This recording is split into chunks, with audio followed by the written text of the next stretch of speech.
Recently, you purchased a business insurance policy, and now all of a sudden, you have all these requests coming in to complete an inspection. Although the request may come as a surprise, it is not uncommon for insurance companies to inspect after the placement of a business insurance policy. Now, in today's video, I will discuss the reasons for the inspections and what you need to know before your insurance company performs the inspection.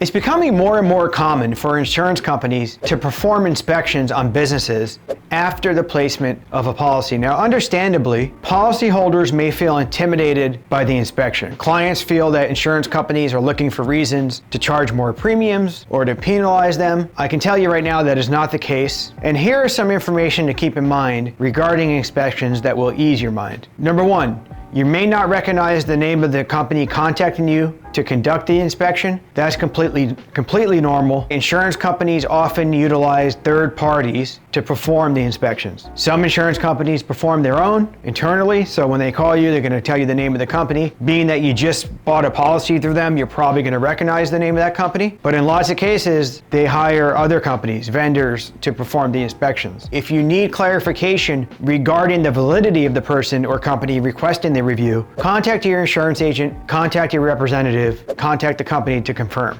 Nowadays, verification is essential, especially when people want to come onto your property or into your business to perform a physical inspection. You want to make sure that person's valid, that they're safe, and that they're supposed to be there. Number two is insurance inspections are standard for liability policies, not just property policies. People get confused when they purchase a general liability policy or professional liability policy or any type of liability because they're wondering, why am I getting an inspection request if I don't have an actual property policy or a physical location for someone to inspect? I will discuss more later about the information an inspector is looking for, but keep in mind, if an inspection is required, you must comply with it. That's what I want to talk about here, number three. You must comply with the inspection to ensure continuation of your insurance policy. In other words, the insurance carrier will most likely cancel your coverage for non-compliance with an insurance inspection. It's very rare that a company is going to agree to continue the policy without inspecting. And in some cases, the inspections are required by their reinsurers to keep their policies in place. Keep in line and make sure you comply with the request for the inspection. Next is some surplus lines insurance companies, some surplus lines carriers, and I talk about surplus lines insurance on other videos on my YouTube channel, charge policyholders to conduct the inspection. You actually pay for it, you may not know it, and you will see the inspection fee on your declaration page if you paid for the service. Now, the next point I want to make is that I refer to the inspection as a service because it is a value add for policyholders. After you purchase a policy, the inspection verifies the information provided on the application. Furthermore, it can reveal issues, if there's issues for the physical inspection or there's any situations that you may not be up to speed on your liability. The inspection can reveal these issues, and the company will provide you feedback and recommendations about how to fix the problems. Now, when the insurance company recommends fixes or gives you feedback about what you need to improve, you must comply with that to continue coverage. So keep in mind, it's a value add. Once you write the policy, now they've done the inspection. They've concluded from their end of things. They have now a third party verifying the information. So now you can rest assured that your file is complete, that everything's verified, and that your coverage is proper. Finally, keep in mind, most liability inspections are handled over the phone. However, in some industries like construction, the inspection company may inspect on the job site. So if you have a liability policy and you're a contractor, expect that they come out and perform an inspection on the job site. Now that you have information to ease your mind about the inspection, it's time to discuss ways to prepare for the meeting, whether it's in person or over the phone.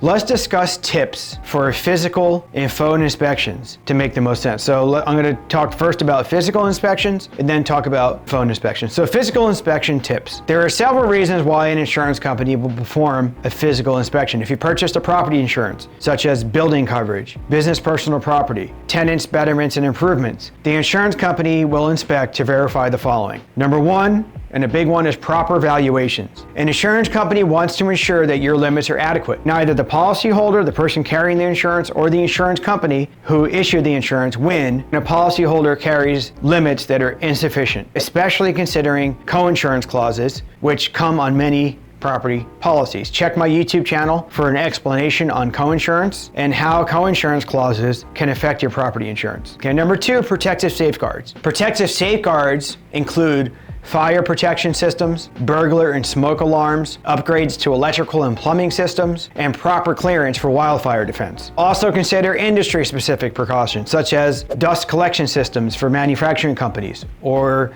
woodworking shops, and also automatic extinguishing systems in commercial kitchens. So physical inspections are going to come out, they're going to look to see that you have these controls in place and to verify and also recommend if they do not. Now, physical inspections, as I said before, also take place on liability policies. A common type includes general liability inspections for construction companies. Now, areas of focus revolve around a safe job site, training, preparedness. Premise liability is a big concern for insurance companies writing general liability for construction companies.